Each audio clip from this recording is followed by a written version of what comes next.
En el nombre del Padre, del Hijo y del Espíritu Santo. Amén. Ave María Purísima, sin pecado concebida. Espíritu Santo, fuente de toda luz, ilumínanos.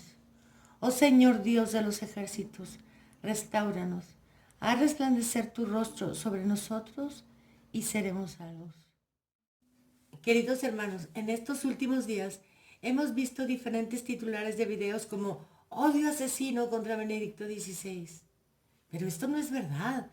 Odiamos su herejía como una peste, porque en sí misma contiene la blasfemia. Y si nosotros aparecemos ante el mundo, ante esta nueva iglesia conciliar como implacables, veamos cómo hablaba su santidad San Pío X al respecto de la herejía en cartas dirigidas a arzobispos y obispos. Hay muchos que se han apartado de la verdad y demandado una reforma de la disciplina. También aspiran una reforma del dogma y hostigan a la Iglesia con los sofismas usados por sus más violentos oponentes, los modernistas. Estoy asombrado que encuentres excesivas las medidas tomadas para contener la inundación que amenaza con anegarnos, cuando el error modernista que ellos se esfuerzan en esparcir es mucho más mortal que el de Lutero, porque apunta directamente a la destrucción no solamente de la Iglesia, sino de toda la cristiandad. La gentileza es para tontos.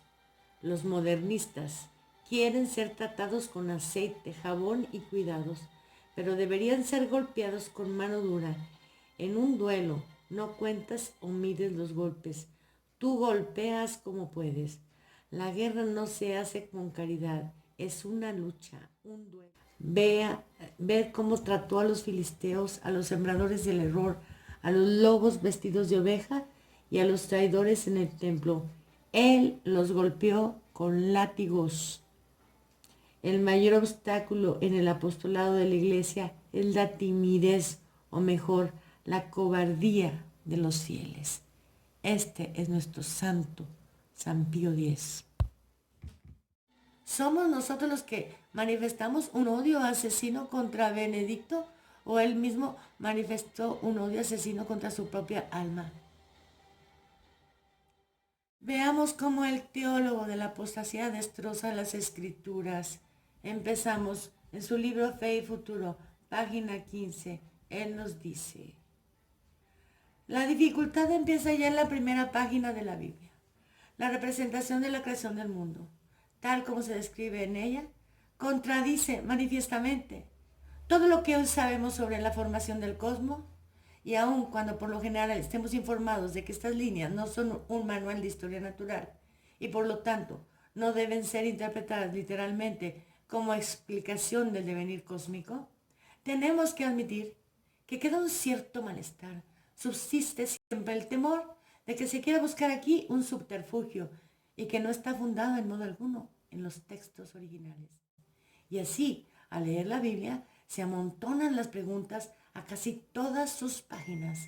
Se nos presenta una página realmente chocante, la imagen del barro que bajo la acción de Dios se convierte en ser humano e inmediatamente después la imagen de la mujer formada al costado del varón dormido y reconocida por él como carne de su carne. Pero en el capítulo siguiente se suscitan nuevas cuestiones con la historia de la caída. ¿Cómo podemos compaginarla con la concepción de que el ser humano, según la tesis de la ciencia natural, no empieza desde arriba sino desde abajo? No cae sino que sube lentamente y está siempre afrontando la tarea de pasar de animal a ser humano. Aquí vemos cómo él adhiere a la teoría de la evolución. El hombre evoluciona de animal a ser humano. Pero veamos de nuevo cómo recapitula. El típico modernista, en vaivén entre creo y no creo, para dejar al católico común y corriente con la cara de Juan. ¿Y el paraíso? El sufrimiento y la muerte estaban presentes en el mundo mucho antes de que hubiera seres humanos. Fíjense la gravedad de lo que acaba de decir. Dios les dijo a Adán y Eva: si comen del fruto del árbol del bien y del mal, seguramente morirán. Él aquí contradice al mismo Dios. Este primer ser humano apenas era consciente de sí mismo, ya que estaba abandonado a la necesidad de una existencia que difícilmente conseguía afirmarse, muy lejos de tener aquellos dones de conocimiento perfecto, que no obstante le atribuye la antigua doctrina del paraíso. Ajá.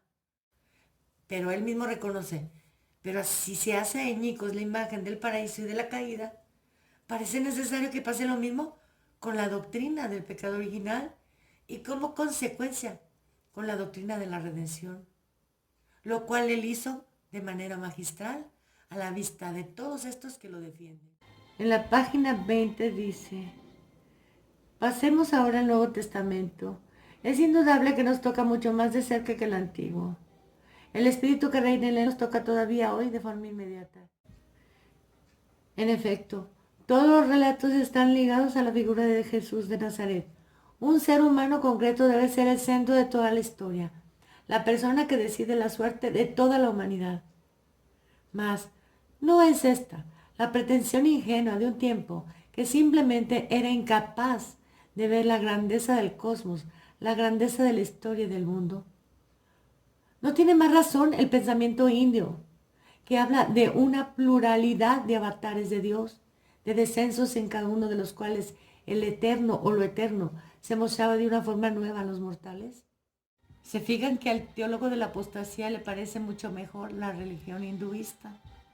Ahora entendemos por qué Juan Pablo II se hizo sellar por una sacerdotisa hindú y un pueblo como México, plagado de católicos, de repente encontró en cada esquina el montón de Hare Krishnas. Ellos fueron sus promotores, así como cuando Ratzinger invitó al santero a Asís 2011, promovió la santería. Pero prosigamos. Los pensadores indios no dudan en reconocer también a Jesús de Nazaret como avatar de Dios, junto a Krishna, Buda y otros muchos. Todos ellos son manifestaciones de Dios, reflejos del Eterno en el tiempo. En todo se hace visible algo de Él. Todos son mediadores de la cercanía de Dios, pero ninguno es Dios. Están uno junto a otro como los colores del arco iris, en los cuales se descompone la luz, que es solo una. No se excluyen, sino que se remiten unos a otros. ¿Es eso verdad? La Biblia dice todo lo contrario, señor Ratzinger. No sé dónde se encuentre usted, pero sus libros siguen haciendo daño. Ahora bien, ¿es esto posible? Dios, un ser humano, un hombre totalmente hombre y al mismo tiempo verdadero Dios, y por tanto, que exija la fe de todos y en todos los tiempos. Él lo duda, no lo está poniendo como certeza, como duda. No se manifiesta aquí una vez más una imagen del mundo que ya no compartimos. Usted y sus amigos, nosotros la seguimos creyendo, que quede bien claro, estamos rebatiéndolo. Más aún, cuando estuviéramos dispuestos a aceptar el principio, la idea de una encarnación de Dios, nos queda todavía que preguntarnos frente a la pretensión de la fe cristiana. Frente a la pretensión de la fe cristiana. Eso dice un gran teólogo. Perdónenme, señores, ¿de qué están hablando? ¿Por qué Dios no se ha manifestado más claramente? ¿Por qué no se ha hecho perceptible para todos? Para que todos puedan reconocer claramente, aquí está Dios. Esas son sus preguntas. La serie de dificultades que al parecer hacen que creer y saber resulten irreconciliables continúa si superamos el umbral del Nuevo Testamento y entramos en la historia de la Iglesia. Y aquí la primera pregunta es, ¿dónde está verdaderamente la Iglesia? Otra vez demoliendo los bastiones de la Iglesia. ¿A cuál de las partes en litigio tenemos que adherirnos?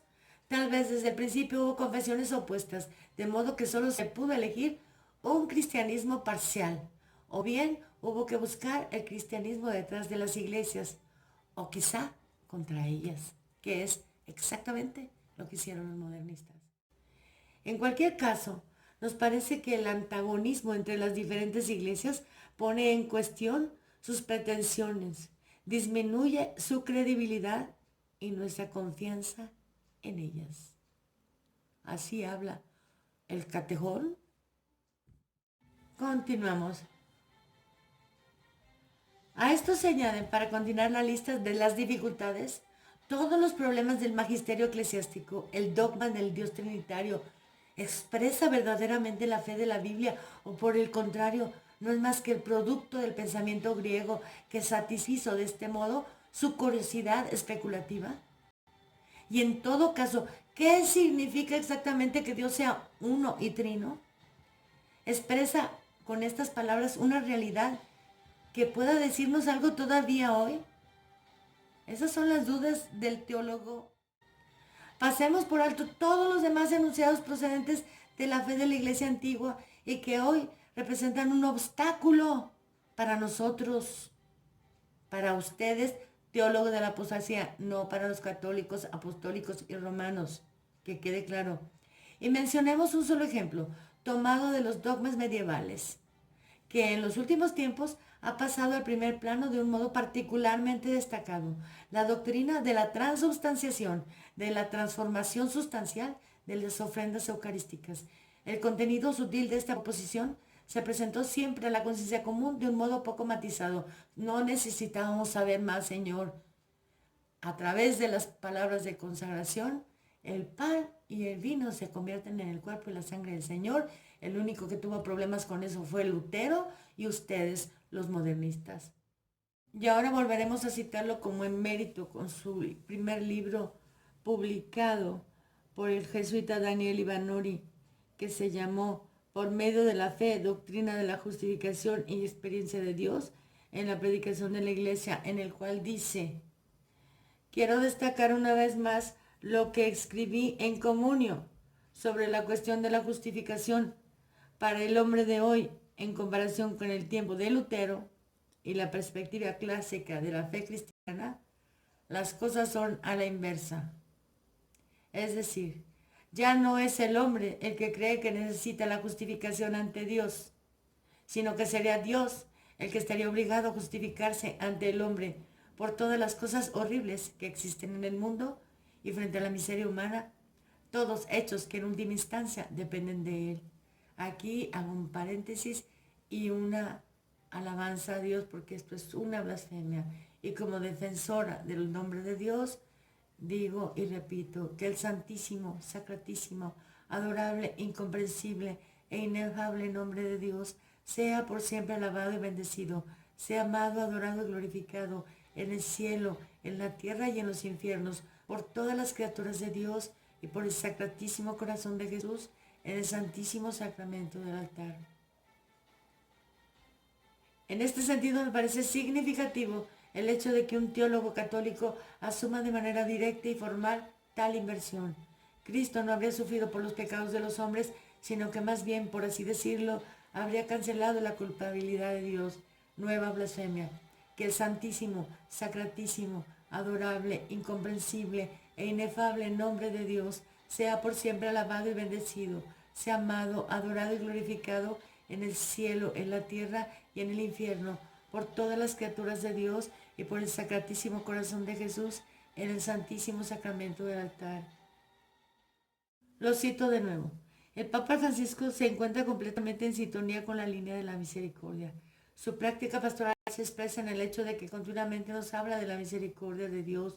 Es la misericordia la que nos mueve hacia Dios, mientras que la justicia nos espanta.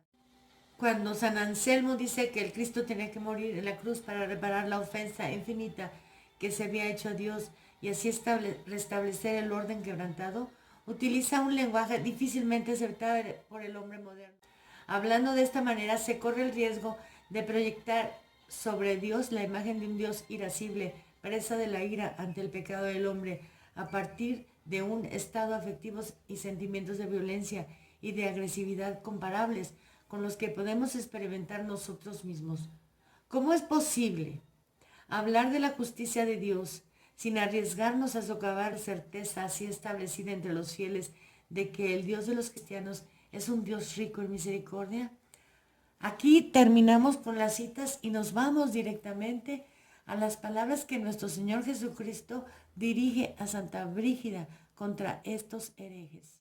Yo soy el creador de todas las cosas, soy Rey de gloria y el Señor de los ángeles. He construido para mí una noble fortaleza y he colocado en ella a mis elegidos. Mis enemigos han perforado sus fundamentos y han prevalecido sobre mis amigos, tanto que les han amarrado a estacas con cepos y la médula se les sale por los pies. Les apedrean los huesos y los matan de hambre y de sed. Encima, los enemigos persiguen a su Señor. Mis amigos están ahora gimiendo y suplicando ayuda. La justicia pide venganza, pero la misericordia invoca el perdón. De la que he hablado es la Santa Iglesia, que yo he construido con mi propia sangre y la de los santos. Yo mismo la cimenté con mi caridad y después coloqué en ella a mis elegidos y amigos. Su fundamento es la fe, o sea, la creencia en que yo soy un juez justo y misericordioso. Este fundamento ha sido ahora socavado porque todos creen y predican que soy misericordioso, pero casi nadie cree que yo sea un juez justo. Me consideran un juez inicuo. De hecho, un juez sería inicuo si al margen de la misericordia dejara a los inicuos sin castigo de forma que pudieran continuar oprimiendo a los justos. Yo, sin embargo, soy un juez justo y misericordioso, y no dejaré que el más mínimo pecado quede sin castigo, ni que aún el mínimo bien quede sin recompensa. Por los huecos perforados en el muro entran en la Santa Iglesia personas que pecan sin miedo, que niegan que yo sea justo y atormentan a mis amigos como si los clavaran en estacas. A estos amigos míos no se les da gozo y consuelo. Por el contrario, son castigados e injuriados como si fueran demonios. Cuando dicen la verdad sobre mí, son silenciados y acusados de mentir. Ellos ansían con pasión oír hablar la verdad, pero no hay nadie que les escuche ni que les diga la verdad. Además, yo, Dios Creador, estoy siendo blasfemado. La gente dice, no sabemos si existe Dios y si existe no nos importa. Arrojan al suelo mi bandera y la pisotean diciendo, ¿por qué sufrió? ¿En qué nos beneficia? Si cumple nuestros deseos estaremos satisfechos. Que mantenga Él su reino y su cielo. Cuando quiero entrar en ellos dicen, antes moriremos que doblegar nuestra voluntad. Date cuenta, esposa mía, de la clase de gente que es. Yo los creé y los puedo destruir con una palabra. Qué soberbios que son conmigo. Gracias a los ruegos de mi madre y de todos los santos, permanezco misericordioso y tan paciente que estoy deseando enviarles palabras de mi boca y ofrecerles mi misericordia. Si la quieren aceptar, yo tendré compasión. De lo contrario, conocerán mi justicia. Y como ladrones, serán públicamente avergonzados ante los ángeles y los hombres, y condenados por cada uno de ellos. Como los criminales son colgados en las horcas y devorados por los cuervos, así ellos serán devorados por los demonios, pero no consumidos. Igual que las personas atrapadas en cepos no pueden descansar, ellos padecerán dolor y amarguras por todas partes. Un río de fuego entrará por sus bocas, pero sus estómagos no serán saciados y su sed y suplicio se reanudarán cada día. Pero mis amigos estarán a salvo y serán consolados por las palabras que salen de mi boca. Ellos verán mi justicia junto a mi misericordia. Los revestiré con las armas de mi amor, que les harán tan fuertes que los adversarios de la fe se escurrirán ante ellos como el barro. Y cuando vean mi justicia, quedarán en vergüenza perpetua por haber abusado de mi paciencia.